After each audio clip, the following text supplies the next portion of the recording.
আসসালামু আলাইকুম বন্ধুগণ, সবাই কেমন আছেন? একজন কৃষকের জমিতে চলে আসছে। কৃষকের নাম হচ্ছে মোহাম্মদ জমির আলী, গ্রাম হচ্ছে কল্যাণপুর। আমার পাশে দেখেন কয়েকটা বস্তা আছে। জমির আলী ভাই, এই বস্তাগুলো এটার ভিতরে কিটা না তুইছে? এটা বিট আনছি ফার্মের। মানে মুরগি বিষটা যেটা এই মুরগি বিট ওই যে লিটার না কিটা হয়, জি এটা দিয়ে আপনার কিটা করেন? এটা দিয়ে বিছানা তো সিম বিছাত বাইন করবো। এটা কিন্তু এমনি দিলে বা না শুকাই ঢুকে না না এমনি বাইন হইরা দিলে এমনি পান করে দিলে কি ফসলের কোনো ক্ষতি হইতো না? না ক্ষতি হয় না। ক্ষতি হয় না। না এটা দিলে লাভ হয়নি, লাভ কিটা হয়, লাভ হয়? গাছ হইব, ফল ধরবো তাড়াতাড়ি গাছ হইব। তাড়াতাড়ি হইব। এটা যদি ওই যে মানুষের নয় আবার এই মুরগির বিষটা ব্যবহার করলে এটা তো ক্ষতি হয়? গেছে কি মানে দিন ওইটা গেছে কি নতুন নতুন বিট হইলে নষ্ট হয়ে যাবে, জ্বলি যাবে। এগুলো নতুন বিষটা না, না বিটা আইনা তো হইছে এক মাস হইছে। এখন হয়ে গেছে।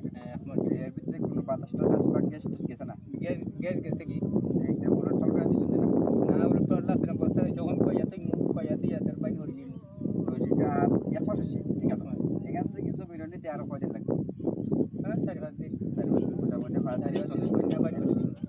মানে এতে যে ধরনের গ্যাস আছে এই গ্যাসগুলো আর কোনো ক্ষতি করতে না। না এই গ্যাসে ক্ষতি নাই এখন। ঠিক আছে। দর্শক কিন্তু আপনারা যারা যারা সবজি চাষি আছেন, আপনারা এই মুরগির বিষটা যদি ব্যবহার করেন তাহলে অবশ্যই তার গ্যাসগুলা উলট পালট করে তার গ্যাসগুলা এখান থেকে বের করে দিতে হবে, তারপরে বিষটা ব্যবহার করবেন। ধন্যবাদ।